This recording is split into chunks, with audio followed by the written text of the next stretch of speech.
Welcome to the Evans Legacy Financial Podcast, where real people have real conversations about money, mindset, and making moves. I'm your host, Jake Evans, and this show isn't about fluff or hype. It's about educating our community, sharing stories, and giving you the tools to make better decisions in business and in life. Let's dive in. Today's guest is Cheryl Hansen Abshire. Welcome, Cheryl. I'm really happy to have you here today. Thank you. So appreciative of you having me. I appreciate it. You're a Fresno native, seasoned marketing pro, founder of Connect Concierge. You've made your mission to reshape how people experience Fresno and the Central Valley, from farm fields to mountain trails, local cuisine, to cultural gems. So today's episode is more than tourism. It's about purpose. It's about seeing your city through a new lens and your gifts to help others do the same.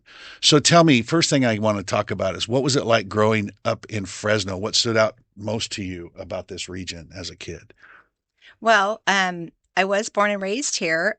It was much like it is now, but on a very smaller scale. We had access to a lot of amenities. We had entertainment, concerts, theater, art. Dining out was a little bit of a different experience. It was more of a treat than kind of, sometimes it's now more of a necessity. It's easier to run out and grab dinner sometimes than it was before. And it wasn't as much as an event as it has become now in this day and age. Okay. Agriculture was a part of our daily lives. My dad was in agriculture, farming. He literally was in the field as a crop inspector. We had family in Kerman that were farmers. We regularly went to various farms to pick produce. We had a dairy farm in our neighborhood, believe it or not, at Cedar and Dakota, called Hard Pains Dairy. Okay. And they used to actually deliver the milk to our doorstep. I remember those days when they had the glass bottles come to the doorstep and the little metal crates, the little metal hanger things. Yeah, I remember that when I was a real small kid. Yeah, so very organic lifestyle. We would, frequent markets, and like I said, we would get fresh produce on a regular basis. We always went fishing and camping, hiking, backpacking in the nearby mountains. We did all kinds of things, both summer and winter activities, horseback riding, sledding. And that's what I've noticed with being here since 1982 myself. Being here, I've noticed that, you have about 2 or 3 months that are way too hot. You have about a month and a half to 2 months that are all slightly too cold. But then the other 8 months are like, yeah, there's allergies and things like that, but there's so much. And with Fresno, you're 3 to 4 hours from anything, anywhere to do in California. And some of it are really, and we're going to talk about some hidden gems, but some of that stuff is right in our own backyard. Right. Yeah. And, a lot of the bigger cities, San Francisco, LA, they actually have tours that bring people here. That's right. So, what I want to ask is, how did your passion for hospitality and learning first take shape, or when, I should say? Well, my family was involved in organized camping. My mother was a camp director in the summers. The other part of the year, she was a teacher at Fresno State. And so I was introduced to experiential learning at a young age, learning outdoor and survival skills. We regularly, like I said, were in the mountains being active. And we also did all types of activities in terms of how we would present that to the campers that came to the camp. So I learned hospitality along the side of my mother, who was the camp director. She taught recreation administration at Fresno State. And then after changing my major a few times, like many of us do, and believe it or not, I was a real estate and urban land economic major at the time. Okay. When I decided I liked the environment my mother worked in, helping people, serving people, she did therapeutic recreation. And I found out about a program that the recreation administration program had, which was focused on entertainment and sports, entertainment, convention facilities, resorts, and this type of thing. So I decided to focus my degree. I have a BS degree in recreation administration with an emphasis in hospitality. Okay. And so I went on my career there. In college, I worked for hotels. I worked for the Courtyard Marriott by the airport. I worked at Four Point Sheraton. And later on, I went to work as a catering manager at the Four Point Sheraton. During the course of my coursework at Fresno State, I was an intern at Visalia Convention Center, and actually they created a job for me there as an event coordinator. So I had 4 years of experience working in that environment and working with big name entertainers all the way down to, family weddings, corporate events, learned everything about running an event, managing an event, working for the city. I got a lot of experience with risk management. Okay. And so hospitality, covers a lot of aspects from beginning to end, from, doing the marketing, coordinating everything, executing on the event, completing an event, and then doing, your evaluation and seeing how you can improve as you move forward. So you have lived many lives professionally, event sales. We talk about all this, and I'm going to bring these next two kind of together. So it's a kind of a twofold question. What connected them all to bring you to this Connect Concierge? And then what is Connect Concierge? Well, my professional life was a culmination of my childhood and the influences I had growing up. Um, and I always wanted to do something that was fun because we all know if you're doing something fun, it's not like work. Right. I always tell people if you're working and if you have fun doing it, you never have to work a day in your life. Just remember that, folks. If you're working and find something that's fun to do, like I'm a mechanic and I'm getting a little old to do it, but it's fun to me. And when I'm doing it, I'm not working. I'm having fun. So, Right. yeah. Right. No, So I get it. hospitality kind of became the basis for everything I did in my life.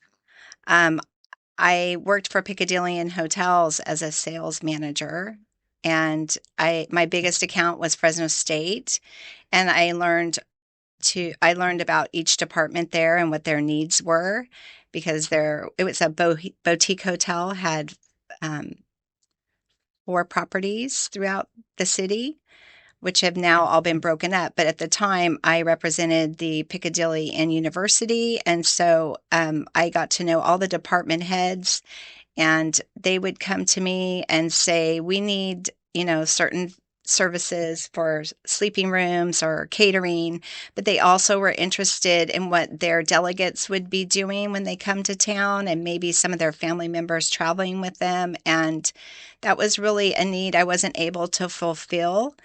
The hotels here locally don't have full service concierge services. So No, they don't. here was an idea of So that's kind of where your inspiration came from is what we don't have. There's a niche there for you to maybe take all of this culmination of experiences over your life and bring that to a head. And that's where we get Connect Concierge. that's right. Okay. However, I went on to get my MBA. Wow. And so that took me off in a direction of doing an emphasis in marketing. I was very interested in the marketing portion of things. I did the sales, the catering, the event coordination, and loved all that. But I really wanted to get into marketing. And I ironically found myself in the solar industry for the past 16 years. And all the while, this little sleeping baby's been over here, and I've been wanting to tend to that. But until now, I haven't had an opportunity to get back to my passion. So what? And then I want to get back to the core of this question is what is Connect Concierge? What is it? Connect Concierge is exactly what a concierge service provides people. If you're thinking about going to a hotel in the city or um, anywhere, we always want something to do when we get there. And normally we talk to a concierge person that will help us with the things we like to do. And so my niche is helping people that come to town or live here to connect with the things that they like to do and to get out and experience the things that we have to offer, the amenities of our city Mm. and the surrounding areas. Because someone can be directed and told you should go here or why don't you go there, but we all know when you're not comfortable with your surroundings that you're most likely not going to do anything. Right, right. I see that because there are so many little hidden gems in Fresno. I mean, I've got a guy that promotes comedy here in Fresno, and he does a few shows here and there. So it's like those kind of things that a lot of people don't know about. And I have a business partner that says, I would rather pay somebody to do the research for me and just hand me something than to spend the time to do that. And there are people in this town that don't have time to put that together. So it sounds to me like that's what Connect Concierge is all about, is putting that together and giving them a plan when they come or when they're here already. It isn't just for travelers, right? Correct. Okay. Okay, good. Right, because how many people don't really know how to coordinate or where they should go or feel uncomfortable. A lot of people want to do things in a group. They feel more comfortable that way to get out and do things. So I really serve like, well, small, say two people. If there's a special event and occasion, perhaps there's an engagement and somebody wants someone to handle that for them, I could do that because it encompasses many different services. But I really am looking to cater to, like groups up to 10, let's say, and even larger groups, 30, 40. So you're prepared to do larger corporate events and things like that because that was, that was my next question is how do you balance the needs of corporate groups and leisure travelers? Well, we take on clients on a case by case basis. And then we prioritize our clients accordingly. We do have the capacity to handle all types of events. We are a small local company, but we are growing and taking on more services. One thing is coordinating transportation. Transportation can be very expensive.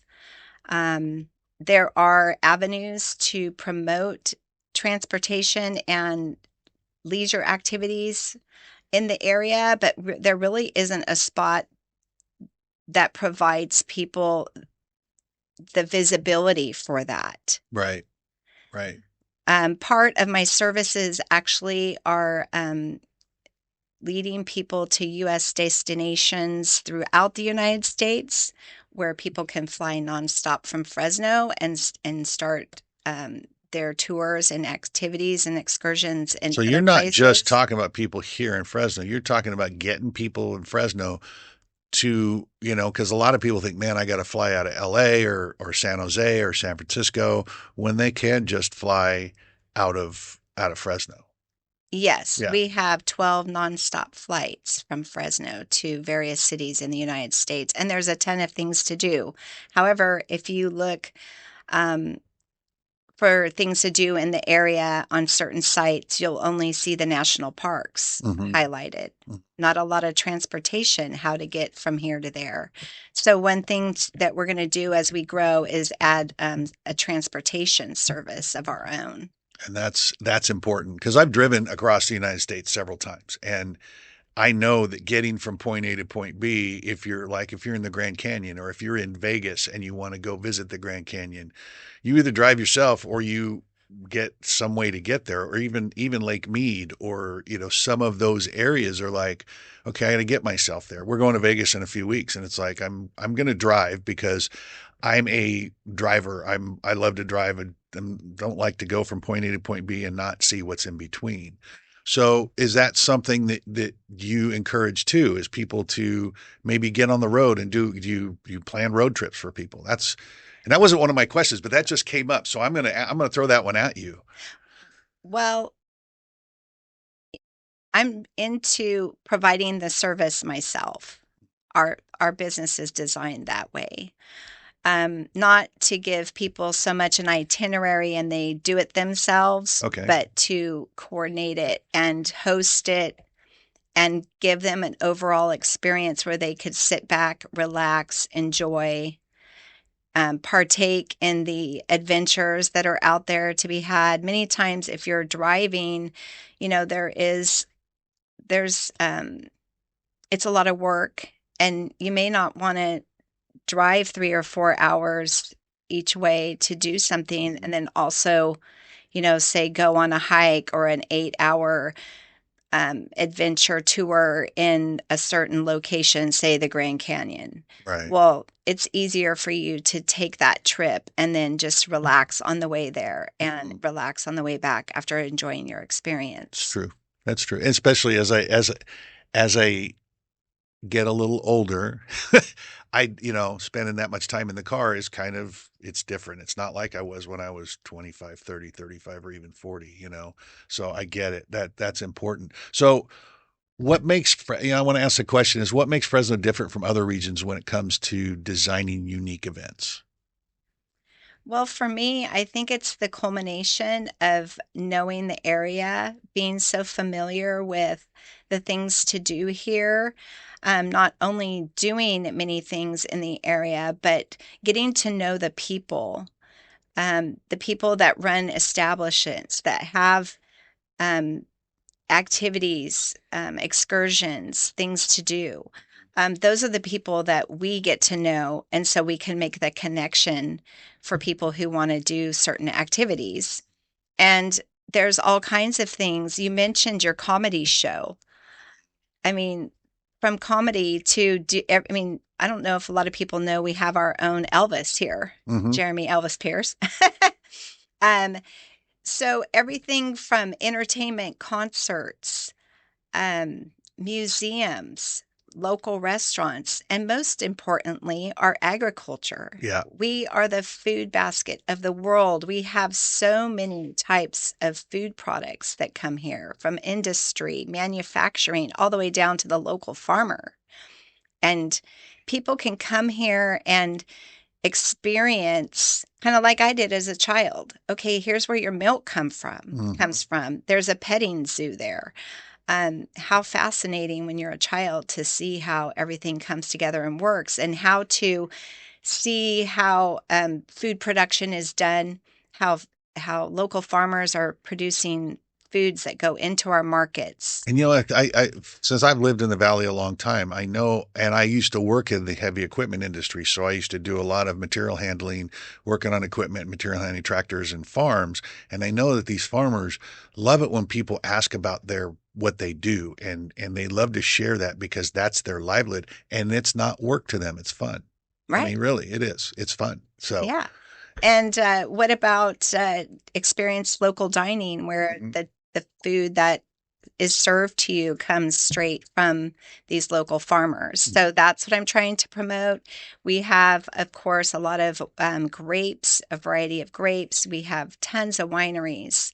Believe it or not, I would say we are becoming a wine region, and I'm wanting to connect people to that culture too. That's a huge part of who we are in Fresno and the Valley. And then there's so many things like what Fresno State has to offer. They have a planetarium. Um, Yes, they do. there's and the, Well, there's I'm gonna share something about that too, because a lot of people, I don't think what I think what they don't realize is we've got a lot of venues here in Fresno that I remember I was gonna go see Leonard Skinner and I forget Greengrass and High Tides. They sing it. I forget. Anyway, that band I was gonna go see them in San Jose, and a buddy of mine told me, well, they're coming to Fresno. Right. on their way through. They just played in LA. They're stopping in Fresno to do a short gig, and they're playing at Fulton 55. And we got like a 2 hour personal show from this big, you know, headliner, and it was like $10. Right. And the venues here, you have these small venues to the large venues. You have Tower Theater, you have Fulton 55, Mm-hmm. you have Warners, you've got all those, the Warners and what's Save the Mart old theater Center, downtown that they show old movies on Friday the night? Crest The Theater. Crest Theater, they do events down there as well. So there's a lot of history here in Fresno, a lot of historical places here in Right. Fresno. We have the Tower District, we have the Brewery District downtown, we have sporting events, we have the Fresno State Bulldogs, we have the Fresno Grizzlies. We have history, the Mukes home downtown, the Kearney Mansion. You want to know about culture and history of, the area, The Valley. the valley. Mm-hmm. What about sun-made raisins? Mm-hmm. There's raisins. There's a sunflower seeds here too. There's all kinds David of and Sons. David and Sons. So you said part of your mission was to change how people see Fresno. What are and I think we already talked about some of the biggest misconceptions. What are some of those biggest misconceptions people have? Well, this is a big one for me. I hear things all the time, and we do in the media for sure. Fresno's boring, scary, dirty, a lot of low life, down and out people, and the big one, gang activity. That's everywhere though. Right, Doesn't matter where you go, you're going to get that. right. And we have to realize we went from this small agriculture town to this large 500,000 people I think it's bigger than agriculture that. Yeah. town. Well, I did look it up, and it was a little over 500,000, but the census numbers aren't always correct. So we probably are far closer, I think, and surrounding areas, definitely million people. Mm-hmm. So we have our Yeah. smaller cities, Clovis, Reedley, Sanger. Um, so yeah, in every city has areas that need attention, and of course those are the areas you stay away from. And so that being said is exactly why someone who's not familiar with the area will need some guidance to be directed to their points of interest and how to navigate the city and recreational areas with ease, safety, and a focus on the best parts to experience. Everything's spread out here. So our niche is making it convenient and the right connections that people seek out to have So, fun. how does our environment, the urban, rural, and mountain, influence wellness and creativity in people? Well, now we're touching on the benefits of The recreation. mm-hmm. And as I said, I have a deep background in recreation, and recreation is therapy. Recreation is play, fun, laughing, and a release of positive endorphins. Exactly. It's like going to the gym. It's like if you're going to the gym regularly, I used to do it a lot. I can't anymore because I always get hurt, but you're going to the gym a lot. And I felt that it's like before I started doing it, I was always tired. I found that if I just went for a half hour in the afternoon, I had enough energy to finish the rest of my 10-hour day. Right. There's so much of physical that goes on chemically and physically in your body when you're moving. Yeah, Right. when you're moving. Yeah. Well, it's overall good for your body, health, soul, mind, everything. It encompasses all the good things that life has to offer. Yeah, I'm gonna ask you another question here. This one kind of goes a little deep and it's close to my heart. And I'll preface it with this: when my kids were growing up, I did not give them gifts.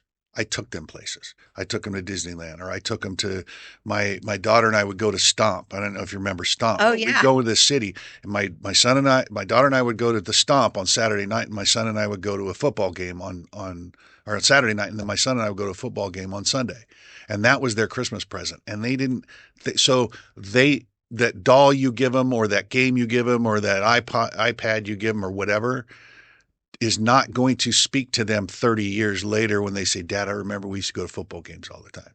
So, why do you believe experiences matter more than things? Experiences is something that no one can take from you. Exactly. I love that answer. And just like you said, and like I had reminisced about my childhood, and now you're talking about your children and the things you gave to them. And the biggest gifts that you gave them are the memories. Mm-hmm. And those experiences are what make you who you are. And what makes you who you are is how you choose to spend your time, how you seek out things that make you happy, people that want to do the same things as you. And whether you go out and experience something on your own or with a group of people, either way, you're giving yourself a gift. You are. I was just doing a little bit of recording before you got here, and I told you a little bit about my grandfather, and he gave me so much. And I do have a handful of his tools from when I was a kid that the family passed down to me. However, if those tools were to be gone today, I could still hear the hammer on metal. I could still see the welder. I could still smell his truck. I could still see the man that he was. Because I don't have pictures of any of that.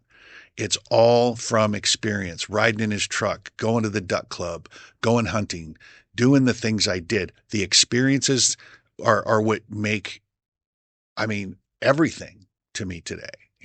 So I Well, I have like to that. share with you a few experiences Yeah. because I was enriched with recreation my entire life, introduced to it, some beautiful backpacking trips, one to Bryce Canyon.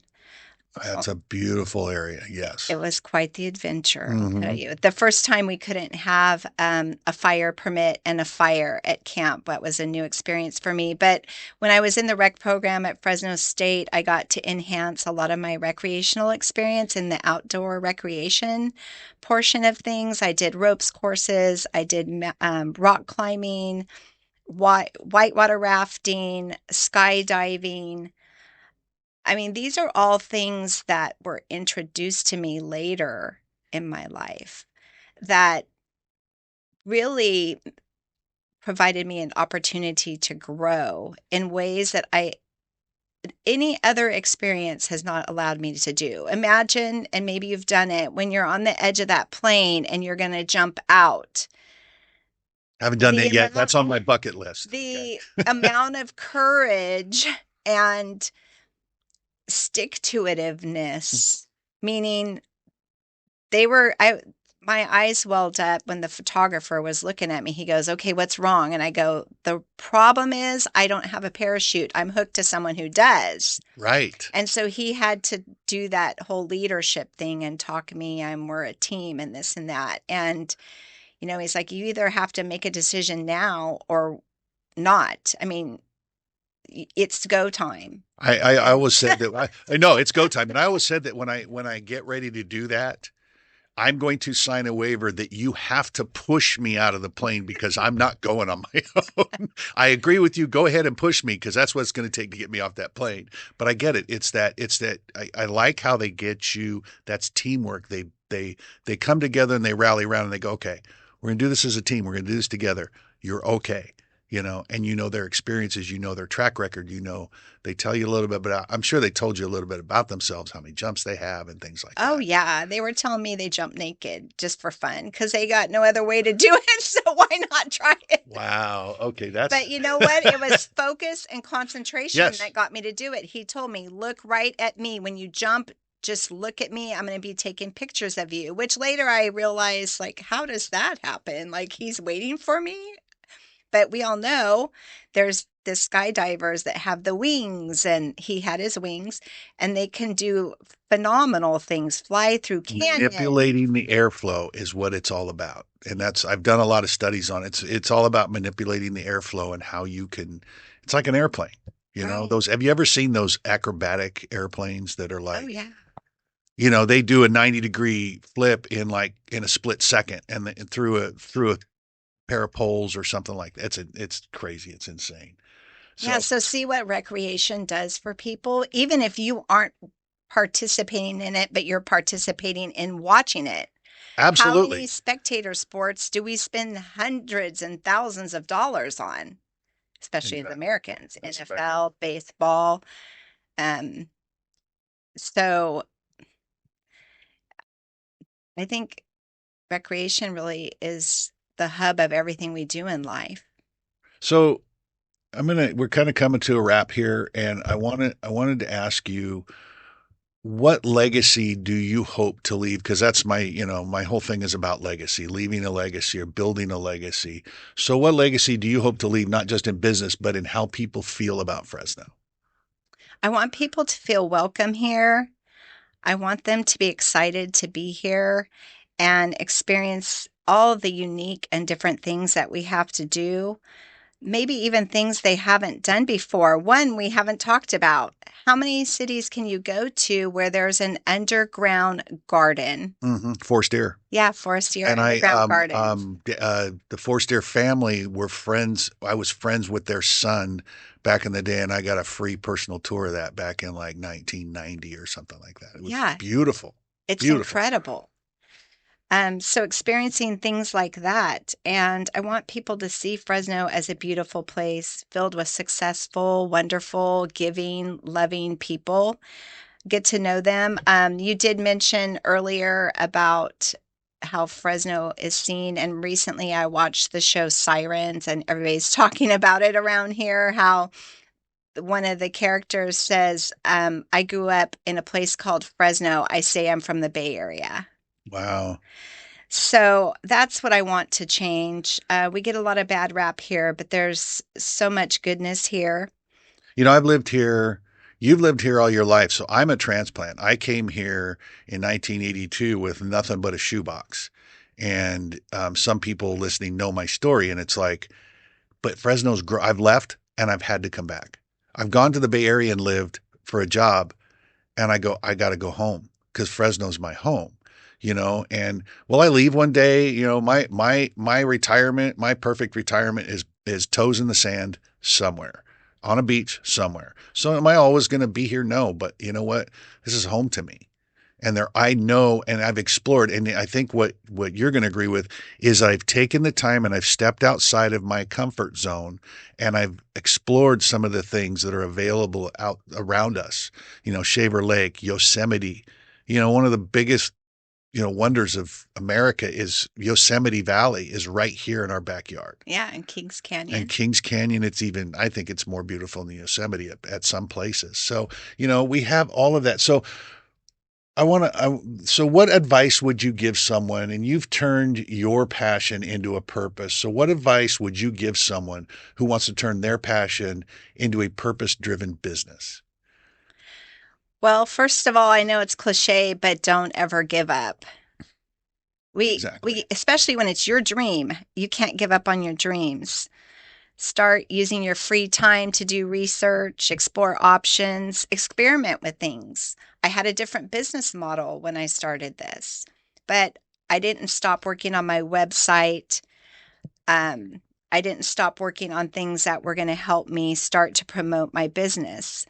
Of course, start with a journal, um, jot down everything you're thinking of, listen to your gut and your heart. Mhm. That's what brings me here today. You said something about, follow your dreams. I go further than that with what I've done in my life, create new ones. It's never too late to create a new dream. I went from where I was to being a small business owner to now, I just launched my book. I've got the podcast, all this stuff. It's like I never dreamed that this was what I was going to do, but I was directed down the road and I had a new dream. And this was just recently. And I'm 60, I'm over 60 years old. So you said that it's never too late to begin again, ever. Absolutely not. The other thing that's really important is don't pay attention to the naysayers or the ones who are quiet when you expected support. That's a Mhm. big one. Because, those people that are quiet when you expected support are pushing you in a better direction. Right. they want to see what you're really going to do. Mm-hmm. The other thing is I'm starting this out self-funded, just with my experience Mm-hmm. to put this together. I don't have a lot of money. I do have a small amount of money my family's helping me out with. I appreciate them so much. Just start slow and grind at it until it becomes So what I want, fruition. right. So where can people find out more or book an experience with Connect Concierge? I have a website, connectconciergeservice.com. Okay. I tried to get concon.com. It's not available, but connectconciergeservice.com. You can also reach me by phone, 559-248-5059. There is a contact page on my website that you can reach out. And I really would love to hear from local establishments and vendors, too, who want to work together to connect people that are coming to town. So thank you so much for coming in. I really appreciate giving us a lot to digest today. So my final message to listeners is if you've ever underestimated Fresno or your own hometown, this is your chance to rediscover it with heart and fresh eyes. So again, Cheryl, thank you for coming in, and I really do appreciate it, and I hope to see more of you. I will see you again. Thank you so much. Thanks for tuning into the Evans Legacy Financial Podcast. If you got value from today's episode, share it with someone who needs to hear it. Don't forget to subscribe and follow us for more real conversations that move the needle in life and business. Until next time, keep building, keep growing, and never stop chasing what matters.